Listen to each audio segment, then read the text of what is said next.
नमस्ते दोस्तों। आज की इस कहानी में आपका स्वागत है। मेरा नाम विनय है और मैं 31 साल का हूँ। फिलहाल मैं मुंबई में नौकरी कर रहा हूँ। मैं मूल रूप से चंडीगढ़ का रहने वाला हूँ। मणि माजरा में हमारा 3 मंजिला घर है। मेरी माँ का नाम सुमीला है। उनका उम्र लगभग 53 साल होगा। वह एक हाउसवाइफ है। हालांकि वह बीएड कर चुकी हैं। मेरी माँ कद में थोड़ी छोटी है, लेकिन शरीर भारी भरकम है। वह हमेशा साड़ी में ही रहती हैं। मैंने कभी उन्हें साड़ी के अलावा कुछ और पहने नहीं देखा था। लेकिन जिस रात यह घटना हुई, उसके बाद से मेरी और माँ की जिंदगी बदल गई। यह घटना तब की है जब मैं 25 साल का था।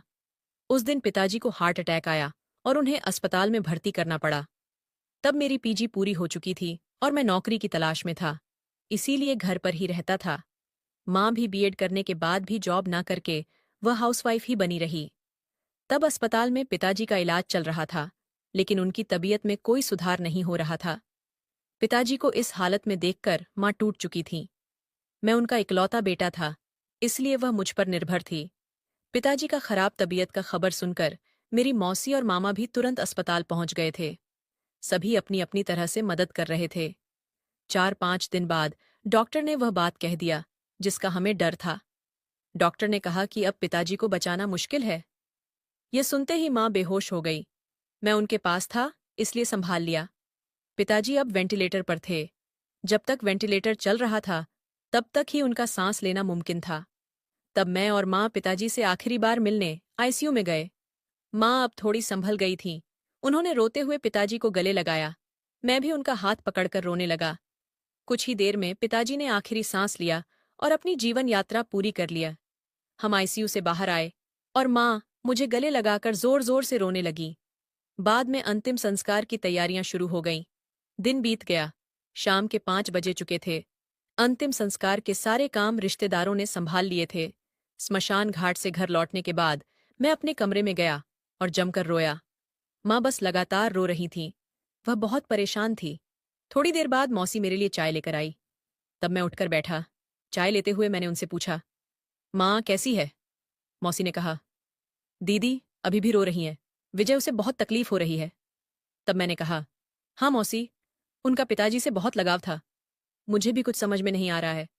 मौसी ने कहा, मैं समझ सकती हूँ विजय, लेकिन अब दीदी को तुम्हारा सहारा चाहिए। इस उम्र में वह पूरी तरह तुम पर ही निर्भर है। इतना कहकर मौसी चली गई। तब मैं सोचने लगा कि अब इस घर का जिम्मा मेरा ही है। मेरे मन में नौकरी और आगे के जीवन को लेकर कई विचार आने लगे। मुझे जल्द से जल्द नौकरी ढूंढनी होगी और खुद को जिम्मेवार बनाना होगा, क्योंकि पापा की पेंशन पर हम कब तक रह सकते थे। इन सब विचारों से मेरा सिर भारी हो रहा था। मैं अपने कमरे की बालकनी में जाकर खड़ा हो गया ताकि कुछ ताज़ा हवा मिल सके। इससे थोड़ा बेहतर महसूस हुआ। लिविंग रूम में माँ और मौसी बैठी थीं, रिश्तेदारों से मिल रही थीं। कुछ देर बाद रिश्तेदारों की भीड़ कम हो गई। मौसी मेरे कमरे में आकर बोली, मैं खाना लगाती हूँ, तब तक तुम माँ के पास बैठो। मैंने हाँ कहा और माँ के पास जाकर बैठ गया। मुझे देखकर माँ मेरे गले लगकर फिर रोने लगी। मैंने उन्हें गले लगाकर चुप कराने की कोशिश किया। मेरी माँ गोरे रंग की थी। इतना रोने की वजह से उनके गाल लाल हो गए थे। उनकी आंखें भी थकी हुई थीं। वह मुझसे लिपट कर रोती जा रही थीं। मैंने उनसे कहा, माँ अब मत रो। जो होना था वह हो गया। अब मैं हूं ना तुम्हारे साथ। मैं सब संभाल लूंगा। माँ ने कहा, हाँ बेटा, तुम्हें देखकर ही अब दिन काट रही हूं। तुम्हें देखती हूं तो उनकी याद आ जाती है। यह कहकर माँ और जोर से रोने लगी। इतने में मौसी बाहर आई और माँ से बोली, दीदी थोड़ा खाना खा लो। 2 निवाले खा लोगी तो थोड़ा अच्छा लगेगा। माँ ने हाँ कहा। मौसी बोली, तुम रसोई में चलो, मैं मदद करती हूँ। तुम्हें बहुत कमजोरी आ गई है। माँ बोली, तू किचन में जाकर देख, मैं आकर मदद करती हूँ। यह कहकर मौसी रसोई में चली गई। मैंने माँ का हाथ पकड़ा और सहारा देकर उन्हें उनके और पिताजी के कमरे में ले गया। फिर माँ बाथरूम में जाकर फ्रेश होकर आई। अब उनका चेहरा थोड़ा ठीक लगने लगा था। मैंने पहली बार माँ को इस तरह देखा था। मुझे अनजाने में अजीब लगने लगा। इतने में माँ ने कहा, विनय बेटा, क्या तुम मेरी थोड़ी मदद करोगे? मैं साड़ी बदलना चाहती हूँ, बहुत कमजोरी लग रही है। मैंने कहा, हाँ माँ, मैं हूं ना, बताऊं क्या मदद करूं? माँ बोली, पहले दरवाजा बंद कर दो, और अलमारी में से वह सफ़ेद साड़ी निकाल दो। तब दरवाजे के पास खड़ा होकर मैंने कहा, ठीक है माँ, मैं देता हूँ, तुम बस यहाँ बैठो।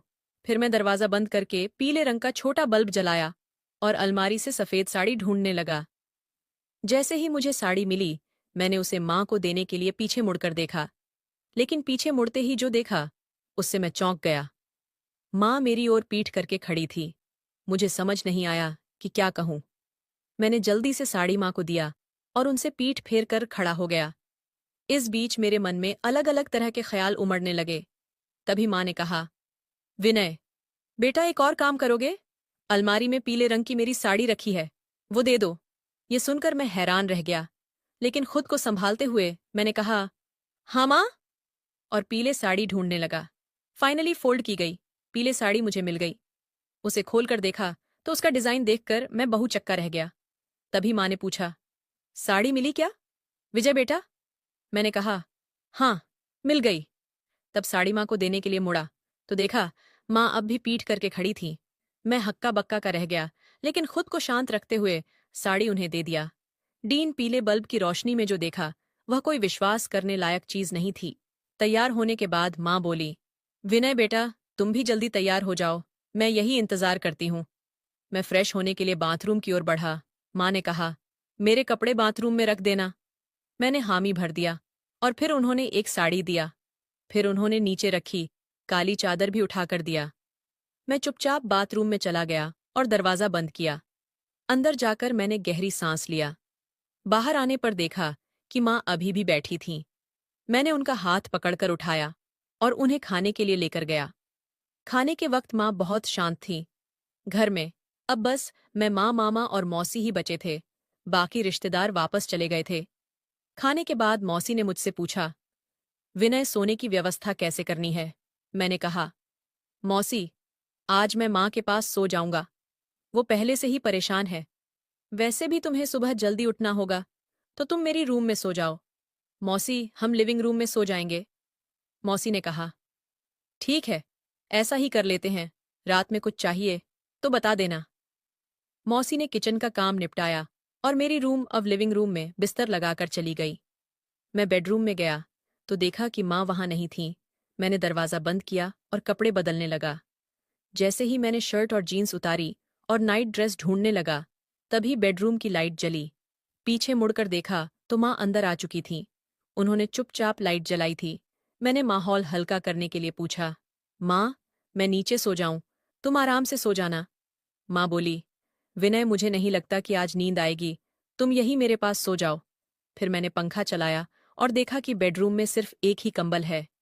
मैंने कहा, माँ, मैं अपने कमरे से कंबल ले आता हूँ। माँ ने कहा, विनय, मौसी सो चुकी होंगी, आज के लिए यही कंबल ठीक है। फिर मैंने ऐसे चालू कर दिया। बेडरूम का दरवाजा हल्का सा बंद किया और कमरे की सारी लाइट्स बुझाकर सिर्फ डीम पीली रोशनी वाला बल्ब जलाकर बेड पर आ गया।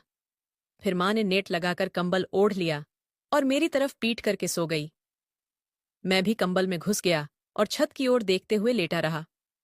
अब ऐसी की वजह से कमरे में ठंडक महसूस हो रही थी।